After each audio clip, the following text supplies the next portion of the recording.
আহ্বায়ক জনাব স্বামী মহাজন কর্তৃক ঢাকা ইউনিভার্সিটির শিক্ষার্থীদের নিয়ে যে কুরুচিপূর্ণ বক্তব্য দিয়েছেন তার প্রতিবাদে আজকের এই মানববন্ধন।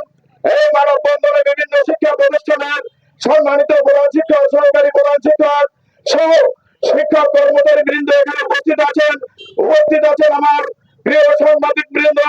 আপনাদেরকে উদ্দেশ্য করে বলতে চাই, প্রিয় শিক্ষার্থী, প্রিয় ভাইরা বোনেরা, আমরা রয়েছি বাংলাদেশের সর্বোচ্চ বিদ্যাপীঠ ঢাকা ইউনিভার্সিটি।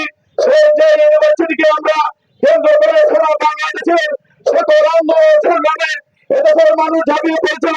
ভাষা আন্দোলন থেকে শুরু করে ৭১-এর আন্দোলন, শেষে সর্বশেষে ২৪-এর আন্দোলনে এই ঢাকা ইউনিভার্সিটি থেকে শুরু হয়েছিল। সেই ঢাকা ইউনিভার্সিটিকে শিক্ষার্থীদের নিয়ে যে কুরুচিপূর্ণ বক্তব্য দিয়েছে, এই কুরুচিপূর্ণ বক্তব্যের তীব্র প্রতিবাদ জানাচ্ছি এবং এই স্বামী মহাজন এই যে কুরুচিপূর্ণ বক্তব্য দিয়েছে অবিলম্বে তার বিচারের দাবি রেখে আমি যখন ঢাকা বিশ্ববিদ্যালয় সহ বিভিন্ন পাবলিক বিশ্ববিদ্যালয়ে পাঠাই তখন আমাদের মনটা বড় হয়ে যায়। তাই সেই বিশ্ববিদ্যালয় নিয়ে বা যে কোনো শিক্ষা প্রতিষ্ঠান নিয়ে যারা এ ধরনের বক্তব্য প্রদান করে, আবার মনে হয় তারা মানসিক ভারসাম্য হারিয়ে ফেলেছে। এই মানসিক ভারসাম্য যারা হারিয়ে ফেলেছেন, আমরা আশা করব এর পরবর্তীতে আপনারা যে বক্তব্য প্রদান করবেন আপনারা আসলে বুঝে শুনে আপনারা সেই বক্তব্য প্রদান করবেন। আপনাদের সেই বক্তব্য যেন আমরা যারা শিক্ষক আছি, আমরা যারা আবহাওয়ার বাংলাদেশের জনগণ আছি, সদস্য সচিব আহ্বায়ক মোহাম্মদ মাসুদ আলম।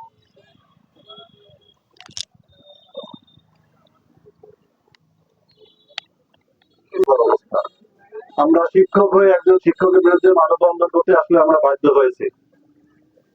আমার পরামর্শ থাকবে, আমরা যারা শিক্ষক আর রাজনীতি একসঙ্গে চলে না, কারণ শিক্ষকদের বক্তব্য আর রাজনীতিদের বক্তব্য এক হয় না।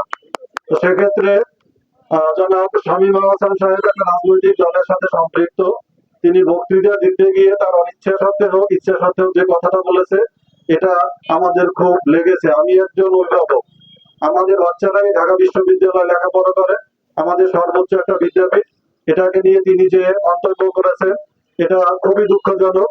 আমরা এর তীব্র প্রতিবাদ জানাই এবং এটা একান্তই শামীম সাহেবের ব্যক্তিগত মতামত। এর দায় দায়িত্ব পাথরঘাটা উপজেলা শিক্ষক সমিতি কিংবা কোনো শিক্ষক আমরা নিব না। আমি মোহাম্মদ গোলাম কবির, প্রধান শিক্ষক রূপদান বন্দরা দিল্লি মাধ্যমিক বিদ্যালয়। আমরা আজকে শামীম হোসেন, তিনি অত্যন্ত অশালীন, কুরুচিপূর্ণ এবং বেহাস বক্তব্য প্রদান করেন।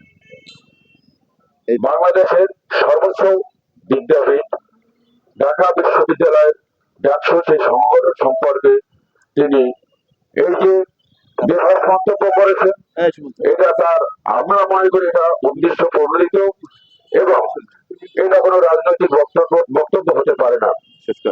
তার এই কথা আজকের বাংলাদেশের সাবেক শিক্ষার্থী, বর্তমান শিক্ষার্থী এবং সকল শ্রেণী পেশার মানুষের উপরে কলঙ্কের লেপন এবং কলঙ্কের প্রশ্রয় ঢেলে দিয়েছে।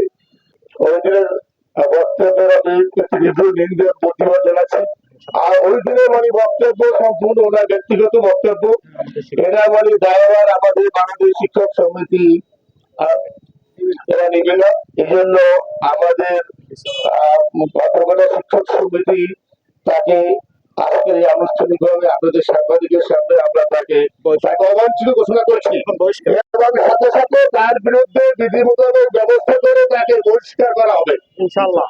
আমি আপনাকে আশ্বস্ত করছি, এরপরে যদি আমার কোনো শিক্ষক কর্মচারী যদি তার সাথে যোগাযোগ করার চেষ্টা করেন বা তার কাছে কোনো সুবিধা নিতে চান, এর দায় বা যদি কোনো সমস্যা করেন, আমি শিক্ষক কর্মচারীদেরকে আরো বললাম, আপনারা আমার আজকে থেকে সে আমাদের শিক্ষক সমিতি সে আহ্বায়ক, অতএব তার সাথে আপনারা কোনো যোগাযোগ করবেন না এবং তার সাথে আপনারা কোনো আমরা কষ্ট পাই।